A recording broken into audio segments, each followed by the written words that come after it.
Listo, muy buenas noches. El día de hoy vamos a ver sobre el tema número 3, que son los tipos de democracia. Sobre todo cómo la participación ciudadana es fundamental y vamos a ver los tres tipos de democracia que podríamos implementar y hemos implementado como país a lo largo de nuestra historia, pero no ha funcionado ninguna hasta ahora. Y usted como debercito va a tener algo relacionado. Entonces, comenzamos. ¿Qué es la democracia? Recordemos que la democracia viene desde Grecia. Es un sistema de poder que básicamente lo tiene el pueblo. El pueblo es lo que elige. Permite la participación y decisiones colectivas. Un dato curioso, pues como les decía, democracia proviene de Grecia, la palabra demos y kratos. Entonces, la democracia como forma de vida, nosotros sabemos que la democracia hace respeto, diálogo, cooperación y obviamente se practica desde nuestra familia, en la escuela, en la comunidad, se lo practica prácticamente en cualquier rincón de nuestra vida. Va a fomentar los valores como la tolerancia, la solidaridad, porque a veces siempre tenemos un amigo por ahí de los de en el trabajo o que nos acolita, oye, acolítame, reemplázame esta tarde o oye, ayúdame en el deber, no sé, cuando estábamos estudiando así presencialmente. Siempre teníamos eso, ahí somos solidarios y tolerantes. A veces ni queríamos y nos tocaba hacer trabajo en grupo o nos toca trabajar ya en grupo con esas personas y a veces no nos gusta y nos toca ser tolerantes. O a veces lo hago porque me nace, pues somos solidarios. Entonces la democracia siempre está presente porque fomenta estos valores. Entonces la democracia como forma de gobierno obviamente organiza el Estado, evita abusos de poder, permite el control ciudadano, incluye elecciones, leyes, instituciones, eso es lo que se encarga básicamente la democracia, como esa palabra mismo lo dice. Pero tenemos diferentes tipos de democracia y ahí va enfocado el tema de hoy. Entonces, la primer tipo es la democracia directa. Los ciudadanos deciden sin intermediarios, es decir, el pueblo tiene el poder, ¿ya? Por ejemplo, cuando existe el referéndum, hace poquito nomás, un mes, tuvieron el poder ustedes de decidir. Nadie quiso cambiar la constitución, ya pues se hace caso a la ley. Nadie puede ya cambiar esa decisión. En cambio, las otras preguntas las puede volver a mandar a hacer, pero el referéndum no. Ya, la constitución no se la puede cambiar, no puede ser volver a hacer esa pregunta. Entonces, está inspirada en la Grecia antigua, pero lo malo bueno, primero las ventajas de la democracia directa, obviamente participación, decisiones con legitimidad y sobre todo fortalece el sentido de pertenencia. ¿Pero por qué? Porque solo se puede la democracia, este tipo de democracia directa, se la puede aplicar cuando son poquitos, para la familia, ya para un grupo pequeño, para una escuela, hasta ahí, pero de ahí no puede pasarse, porque no, es muy difícil de controlar. ¿Por qué? Se lo puede hacer, las limitaciones de esto, lo difícil en poblaciones grandes. Yo no puedo ir a contar a 18 millones de personas a decirle, explíqueme por qué sí, no, por qué, justificaciones, etcétera. No puedo ir a preguntarle a 18 millones de personas, es casi imposible. Eh, Obviamente se existe manipulación emocional. Es muy fácil manipular emocionalmente cuando queremos votos en grupos pequeños. Usted acuérdese cuando estaba en la escuela, en el colegio, cuando hacían elecciones del consejo estudiantil. ¿Qué hacían los niños? Por ahí dulces por acá, dulces por allá. Entonces el niño que ya tiene un dulce dice, ah, voy a votar por la lista porque me dio, o les prometen algo. Entonces la manipulación emocional está presente. Y obviamente para que funcione esta democracia directa se requeriría que toda la ciudadanía, todos los que vayan a votar, sean personas educadas, ¿ya? Que mínimo aprueben más que sea un examen de IQ, que estén informados. Entonces es complicado hacer este tipo de democracia y es difícil aplicarla. En Grecia se la aplicó porque recordemos que Grecia era una civilización muy pequeña, no duró más de 200 años, los conquistaron muy fácil porque obviamente eran pequeños, pero tenían ese tipo de pensamiento. Ellos gobernaban básicamente sobre los pensadores. Obviamente el pueblo no tenía elección, solo los que estudiaban, etcétera, ellos votaban. Entonces, por eso funcionó en esa época. Ahora ya no lo podemos aplicar en la mayoría de casos. También tenemos la democracia representativa, que es la más común en el mundo. Nosotros elegimos las autoridades, pero a veces ni los conocemos siquiera nosotros. Votamos por personas que desconocidas. Usted va a la papeleta, ¿quién tan será? Coge, boom, una rayita y se acabó y se fue. Entonces eso es la de democracia representativa. Elegir a alguien que me representa, se supone que me representa, ya que lo conozco a fondo, que conozco sus propuestas, si las puede cumplir, etcétera. Pero de ahí es complicado porque nosotros también como pueblo no somos muy buenos y tampoco también los políticos tampoco son buenos que digamos. Y nosotros como pueblo deberíamos elegir el menos malo, ya entonces es complicado. Es el modelo más común del mundo, 9 de cada 10 países lo utilizan, y obviamente aquí en Ecuador se lo aplica en todos los niveles, desde el presidente hasta los asambleístas, todos. Nosotros nos presentan una papeleta de votación y nosotros elegimos quién tan serán, pero ahí, coge usted raya. Es que me dijeron, es que este lo conozco, es que este es popular, etcétera. Nos pueden dar un montón de razones. ¿Cuáles son las ventajas de este tipo de democracia? Pues la facilidad de gobierno. Ya, yo ya elijo y allá se hace cargo. Es como ahorita. Haya votado o no haya votado por el presidente actual, ya está ahí. Nosotros no podemos hacer nada. Entonces esto facilita la gobernabilidad y obviamente estos gobiernos requieren tiempo. Por eso es que la mayoría de países siempre dura 4 o 5 años el periodo presidencial. Porque se necesita, porque para cumplir lo que dijo, pues obviamente se necesita tiempo, pero en ningún país casi se cumple esto, entonces es complicado. Los representantes, aquí está el punto clave, deberían ser especializados y en Ecuador no pasa. Un asambleísta puede ser cualquiera, desde una persona que nunca estudió ni siquiera algo para hacerlo, y ahí está. Recordemos, hay una persona con 18 años, entonces es complicado. Para entrar a la asamblea deberían tomar un examen, la edad mínima de 30, que tenga posgrado, que se note que ha estudiado. Ahorita cualquier es influencer, ya, vaya de, de, de político y lo hacen. Y a veces hasta gana, eso es lo malo. O a veces los viejos políticos. Por ejemplo, Lucio Gutiérrez por ahí ganó también por una curule en en la asamblea pasada. Por ahí igual tenemos ex asambleístas que ya van como 4 o 5 elecciones y siguen ahí mismo. A veces la gente no toma en cuenta eso y solo vota porque es que me dijeron, es que yo le apoyo a él y ya pues está ahí, ya no es culpa. Entonces a veces solo votamos, a veces ni leemos ni los nombres, solo cogemos una rayita y se acabó. Y eso es lo malo. ¿Cuáles son las limitaciones de este tipo de democracia? Pues corrupción, de una. Usted cuando ya comienza a elegir a alguien que está por allá, de una va a existir la corrupción. Y nosotros por eso les ponía el ejemplo desde pequeñitos. ¿Ya? Hoy día también en la escuela tuvimos la elección de, les cuento, la elección de la quiteña bonita. ¿Ya? Y séptimo grado, como ya son grandes, ¿qué hacen ellos? Han comprado dulces de esos de 5 centavos y comienzan y dan.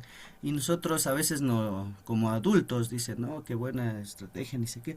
Pero nosotros tenemos que darnos cuenta que eso es corrupción. Desde ya, miren cómo van aprendiendo desde pequeñitos a condicionar a los más pequeños todavía. Esos pequeñitos tendrán unos 5 o 6 años. Como ya me dieron un caramelito, me voy a parar atrás de mi compañerita porque ellos me dieron caramelos. Y eso pasa en la política, ya en nosotros, en los adultos, nos dejamos llevar. Es que bono de $1000, ya. Voy a subir el empleo, voy a subir el sueldo $100, ya. Y a veces usted se cree la demagogia, es terrible. Entonces siempre está la corrupción presente cuando vamos a elegir en este tipo de democracia. Siempre va a estar presente, no, es casi imposible que no exista la corrupción. Entonces, obviamente, usted a la primera, ¿qué va a pasar? Desconfianza, porque no le cumplió. Más que voté por él y ni me dio los $1000, luego están diciendo. Dijo que iba a regalar una casa y nada, ya. Y a veces eso está lo malo de la ciudadanía, sobre todo en los pueblos de tercermundistas, como nos llaman, pues acá en Latinoamérica y África, pues nos dicen así, porque nos dejamos, no analizamos prácticamente nada. Si me dicen eso, yo de una hasta creo. Ah, me van a dar una casa, voy a votar por él. Entonces, y es casi imposible que le regale un político algo, pues, ni lo conoce siquiera. Ya, tal vez le dé a los conocidos, pero a nosotros, yo por ejemplo aquí vivimos, bueno, yo vivo en Guamaní.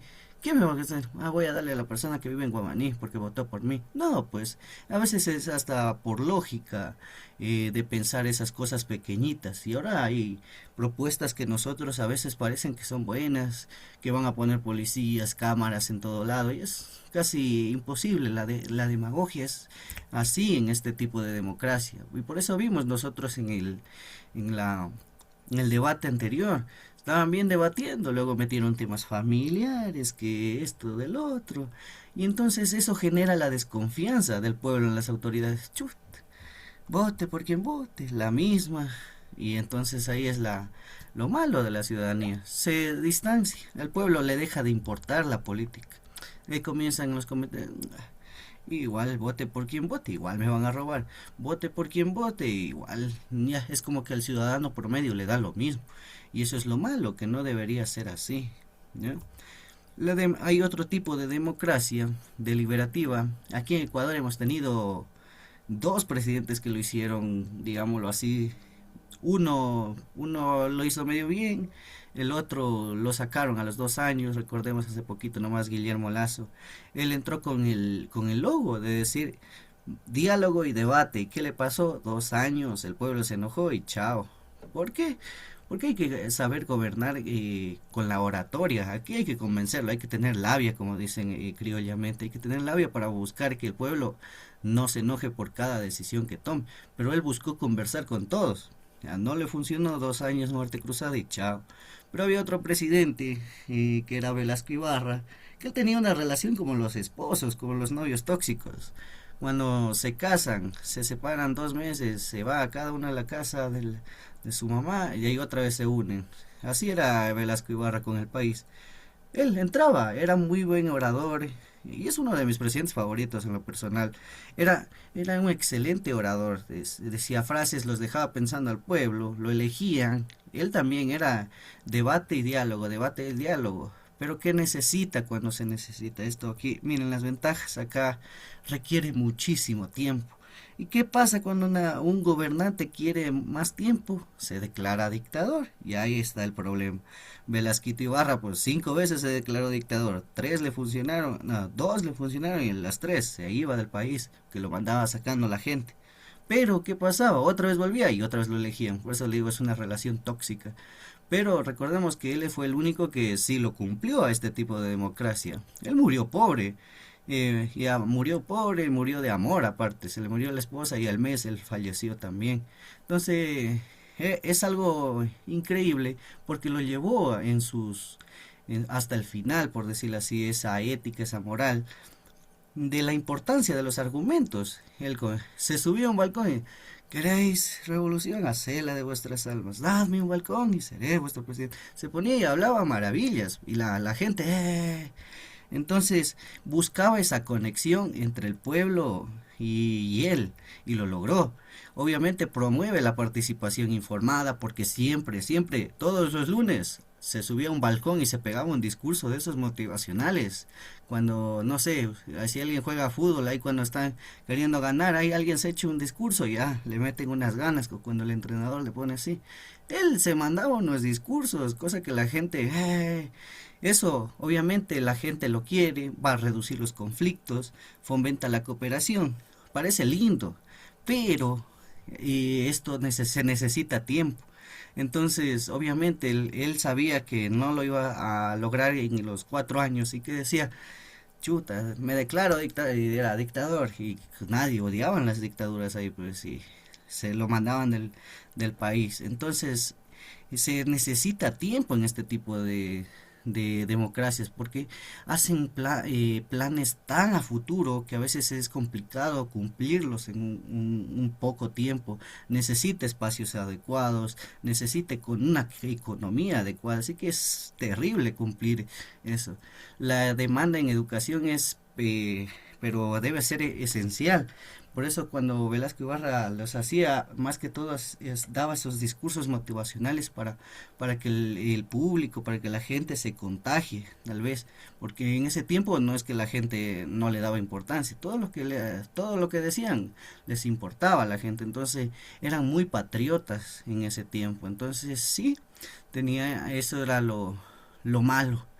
Lo malo es que siempre un gobernante que utilice este tipo de democracias, tarde o temprano se va a querer declarar dictador o quiere perpetuarse en el poder porque se dio cuenta que necesita más tiempo para poder cumplir. ¿Ya? Entonces, ¿cuál es el rol de nosotros como ciudadanos? Básicamente, votar informado. Si yo voy a las elecciones, no, ya tengo que dejar, por eso me estoy educando, ya tengo que dejar de ir a la papeleta, rayo, salgo y me voy. A veces ni siquiera leemos los nombres, entonces nosotros tenemos que cambiar eso.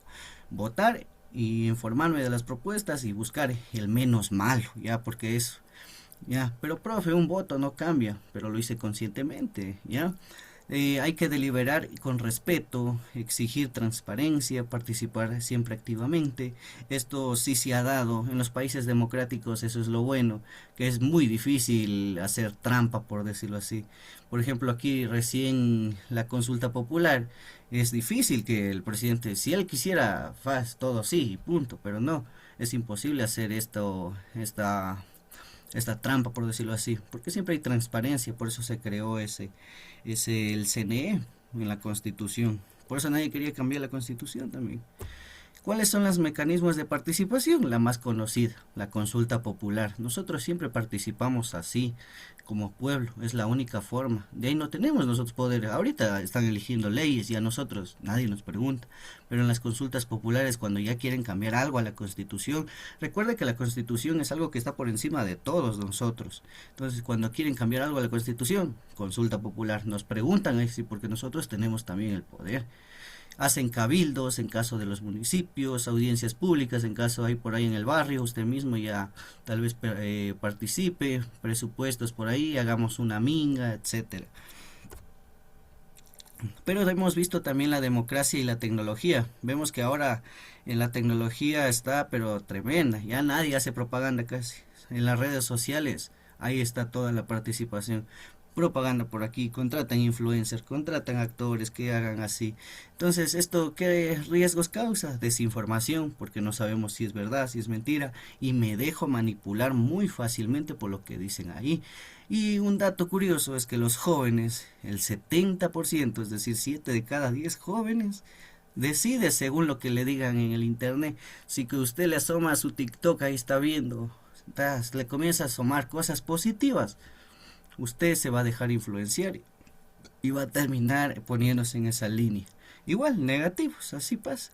Se dejan influenciar muy fácil ahora los jóvenes actualmente.